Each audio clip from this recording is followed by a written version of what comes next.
Welcome, everybody, to Navigating Change, the podcast from Teibel Inc. I'm Pete Wright, and that right there, that handsome devil right there who's feeling good and mindful is Howard Teibel. You know what? You took the words right out of my mouth, Pete. And matter of fact, you were the one that told me that you're feeling mindful. So I think you're just projecting at this point. It is quite possible. I'm feeling very zen today. And Wow. I'm good about that. It's very positive. We got some exciting things to talk about. We do. I want to talk to you. First I want to tell you a story. Have you ever heard of Loki's wager? Yes, but I don't recall what it is. Loki, you know, is the Norse trickster, the god of trickery. And I'm sure there are people who are listening to this podcast who know a lot more about Norse mythology than I do. But as far as the story goes, as far as I know, Loki had made a wager with the dwarves. Right, and the wager didn't go very well. The wager was, if I lose, I'm Loki. If I lose, you can have my head. And the dwarves, as it turns out, won. But Loki, being a trickster, came back to them and he said, "Okay, you have the right to my head, but you do not have the right to my neck. So as soon as you can figure out a way to separate my head without separating any part of my neck, you can have it." They, in fact, could not come to an agreement on where the neck ends and the head begins. As it goes, the two sides argue there are some parts that both could agree with the head, there are some parts that both could agree with the neck, but there is no spot at which they could both agree the head stopped and the neck began.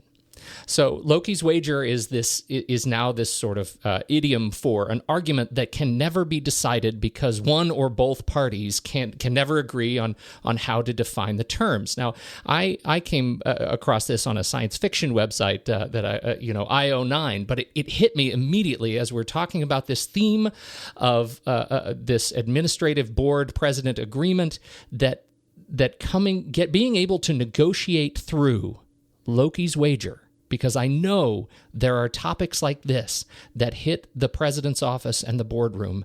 How do you help sides navigate the waters of Loki's wager? Before we even get to how do we help, I think we need to come to terms with that there really are topics.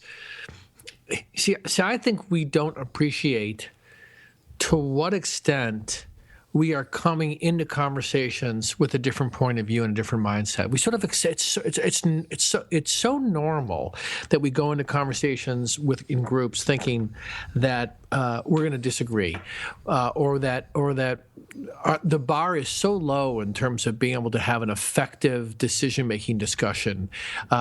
Because we are coming from, and then we act like we're surprised that one side is not on the same page. Now, at the same time, a powerful way of getting to a great conclusion is by getting people who think differently to come together to solve a problem, because the solution of a problem often requires having different perspectives. So if we talk about what is it, let's just use academic programs for an example. And we come from the point of view of what does it mean to move forward and invest in the academic programs we believe we want to reinforce and make stronger, and then invest in new programs. Well, you can't just keep adding and adding and adding. So then by definition, we all know we have to look at those things that maybe we shouldn't continue with and not just let limp along. So that is a really difficult conversation to have, because one mindset is, we're going to continue with this program, even though it's losing money year after year, is because it is consistent with the mission of the institution. That's a valid point of view. Another point of view from a trustee, for example, might be, this is something that we have actually given money to, restricted endowment for years, and that particular initiative or focus, service, or program is something that we're committed to seeing continue. So institutions, out of respect for alumni, the benefit of receiving those kinds of funds, continue to invest in those things. Well, we've run into this too, where you end up with a I have a very specific example of a faculty member who was given sort of directorship of a program because he received an outside grant to start this program, but it was restricted to this program for a certain amount of time, and now that time is up. And so the institution has to come to terms with, we have some students in this program, but it's not viable in the long run, and we don't want to pay for it. How do you have that conversation? So just as an example. Go ahead. I interrupted you. Wow, that's really interesting. Yeah, so, and then you got presidents who, for the most part, an ideal outcome from a president is that the people around them figure it out and work it out.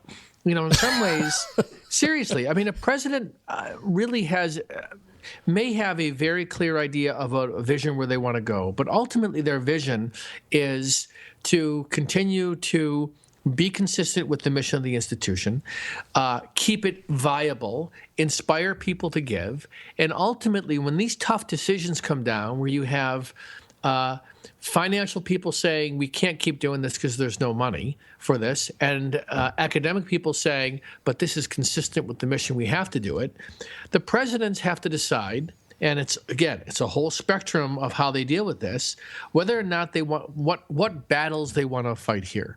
So it starts not with the answer, but the willingness to listen to each other. So often we don't do this very well in institutions, but we can do this better one-on-one. Sometimes, think about your spouse telling you a story and how quickly we would, and I'd fall into this, want to fix it, want to solve it. Yes. And the truth is that even if in the end they say, listen, I'm not looking for you to fix it, I'm just looking for you to listen. Even if there is a need to fix it long term, the thing that we need to get better at is being able and willing to listen to the other person's point of view. And that willingness to slow down and to actually be willing to do the unthinkable, which is, I'm going to put aside my point of view, and when this person is done talking, describing to me why they think this is so important or unimportant, I'm going to paraphrase back for them what they said so that they know that I heard them. Think about how much mindfulness is required to be willing to do that. Because the job then is not, or the requirement is not for someone for the president to sit down and say, this is the line that separates the head from the neck. It's to sit down and say, you need to be, more aware and more comfortable of the various, positions that are going on in this argument and hear them all out. Yes, and if the president is involved in a decision like this, there needs to be a person of authority who can say, let's have the robust conversation, and then we are either going to collectively agree this is what we're going to do, or, like a judge, they're going to say, I've heard everything, and this is what we're going to do, or this is what I think we're going to do. Mm-hmm. And that is, in some ways, a simplistic way of thinking about decision-making. But often the inverse happens, which is everybody goes in with the agenda to convince the other that they're right and the others are wrong. When you're speaking, I'm waiting for you to finish so I can make my point. I'm spending most of my time reacting to what you're saying internally and not really getting your point of view.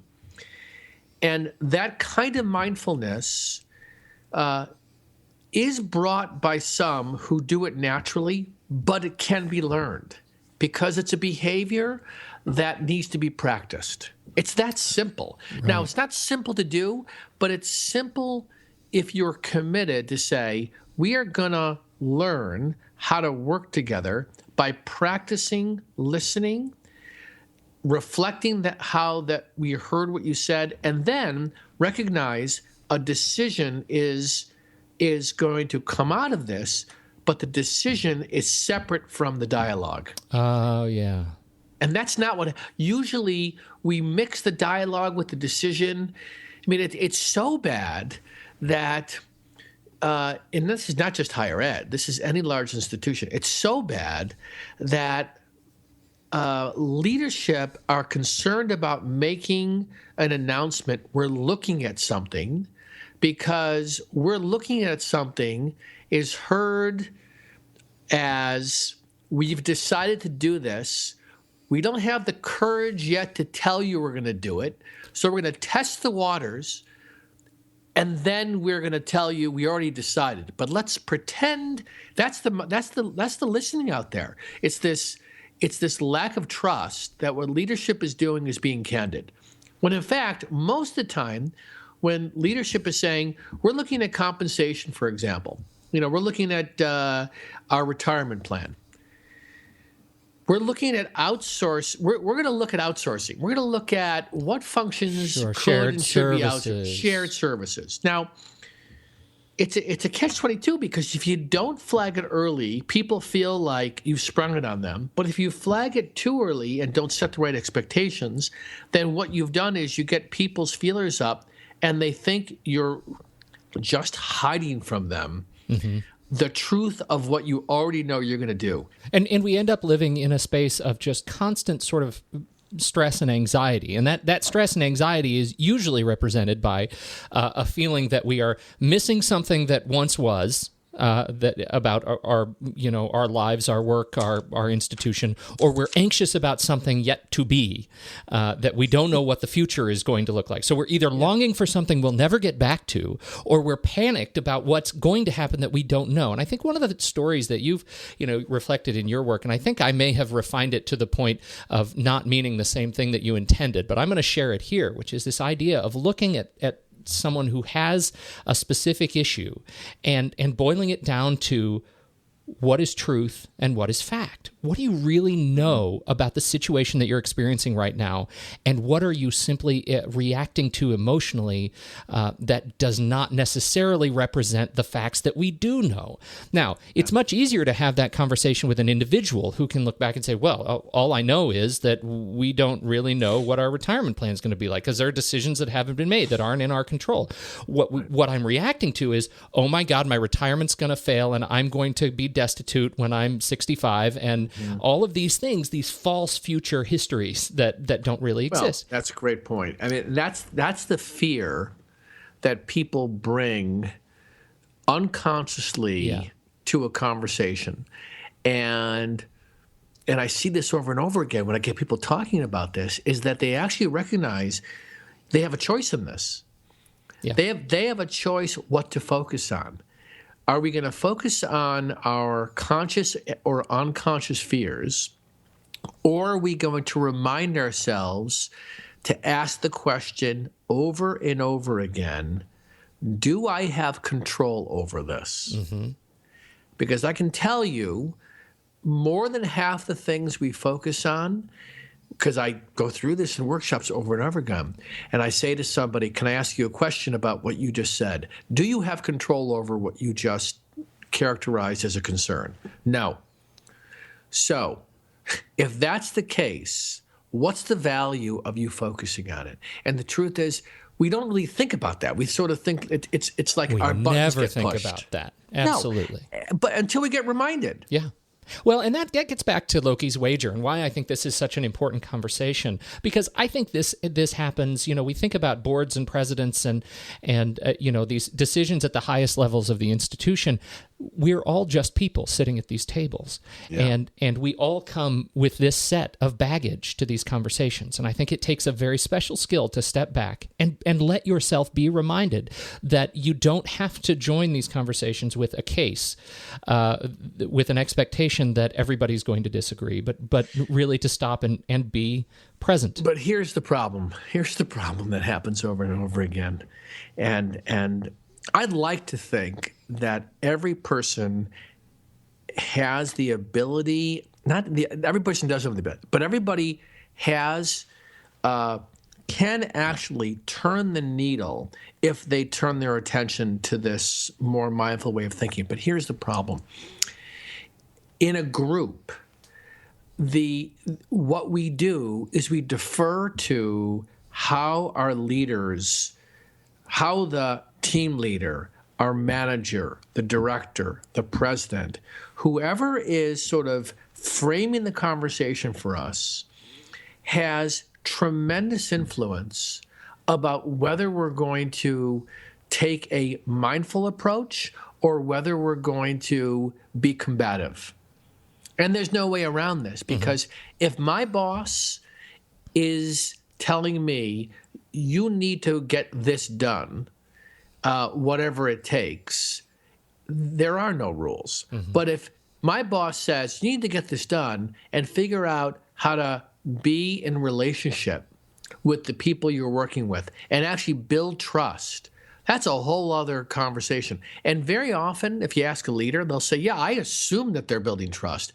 But I got to tell you, you got to tell people that. You have to ask the question. And we don't. We don't ask that question. All right. So summarize this for me. I'm about to go into a complex negotiation amongst administrators and academics. How do you, as an outsider, come in and condition these bodies to present their best selves and set the right stage for this difficult conversation? The standard way of doing it, and the way that people understand, is you start off by establishing ground rules.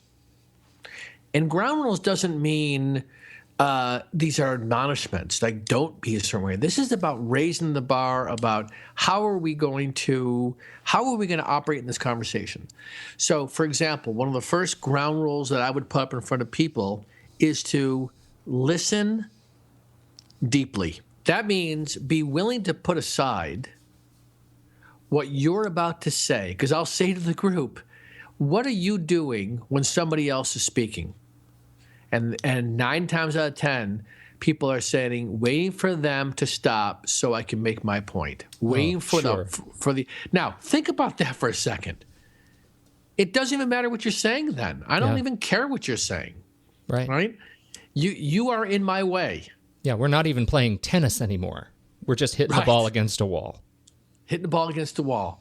Taking risks is another big one, because what actually happens, the inverse of people being difficult and being bullies, the inverse of this, because there's very few bullies and there's very few really difficult people. What there's more often is people not willing to speak up. Sure. People sitting on their hands because they don't want to take the risk that they're going to be sort of in the spotlight and say something that could make them look bad. And then there's the couple who have it all down and they got the respect of the group and they're extroverts and they're comfortable. There's others that have great sense of humors and they bring that to the party. So much of this sort of lives in that realm that is coined emotional intelligence.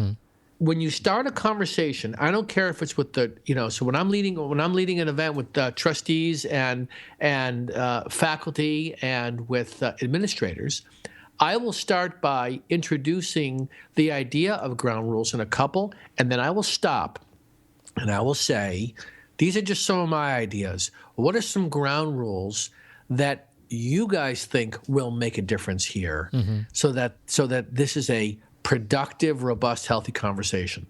Because the truth is, what I have to say is really unimportant. It's what they have to say that's important. I feel like you have to add one that you said but earlier but didn't add to the list, which is this idea of whatever you do, always act in a way that builds and nourishes trust and does not break it. Even if you are saying something difficult, if you are sharing a difficult truth, sharing a difficult truth that other people are not going to like is better than hiding it and risking the trust relationship. And I think that's something that explicitly we do not say enough in creating new habits around how we approach difficult things. That's because many of us get defensive very easily. And if we get defensive easily, we're not going to feel comfortable calling other people out because we know what it feels like to be on the defensive. And some of this is your own self-esteem, being willing to say, you know what, I am listening to your complaint is not a complaint about me, but a complaint about the idea. Right. That's the difference. Conflict, healthy conflict, is about having conflicts around ideas versus conflicts around personality. Right. This is good, Howard. You taught me something here. What did you learn? Well, I really love your ground rules, and I love the idea of doing this in a way that cultivates trust. Yeah. And what's interesting about trust is I think we don't understand trust. I think we think, like you said before, in some ways trust means that we're all getting along or that it's all. No, trust is actually the willingness to say difficult things and to not personalize that. And that is so hard. That's why we have a hard time making group decisions, is because we don't know how to sort of step back and we go into conversations without establishing these ground rules. So if there's anything you can do if you're leading your next event, is start off by saying, what are some ground rules that we think will make this an exceptional experience? And then be quiet. Count to 10. And then when nobody answers, because they won't, call on somebody, because they will have something to say. And I'd like to announce we are going to be releasing the Teibel Inc. set of motivational posters, including kitten hanging from a branch that says... What is that one? That's a scary one. What do you mean kitten hanging from a branch? It says it's something about trust. I trust you to catch me. Something, we've got these motivational things that... I love those don't you remember? posters. Don't you remember Hang In There? That was the one that nothing... Yes. The Teibel motivational posters. These are like, from the Scholastic thing. If you have young kids, these are still floating around. Yeah. Hang in there, Howard. So what do we call this podcast now that because that's what we do. We're going to get a little inside baseball here. What is this podcast about? It's Loki's Wager, building trust through difficult conversations. See? Okay, good. Thank you for ending by saying that. So now people know what we talked about. You brought a full circle. Thanks for being challenged on this one, Howard. I'm always challenged when I'm with you. In a positive way. Hit it. See, don't get defensive. And there you go. Do not get defensive. You hit it out of the park, and you slammed me just a little bit. Thanks, everybody, for listening. If you want to learn more about the show, head over to TeibelInc.com. You can subscribe to the podcast for free in iTunes or your podcatcher of choice. And find us on Twitter, at Howard Teibel or at Pete Wright. We'd love to hear from you. And until next week, on behalf of Howard Teibel, I'm Pete Wright. We'll catch you on Navigating Change, the podcast from Teibel Inc.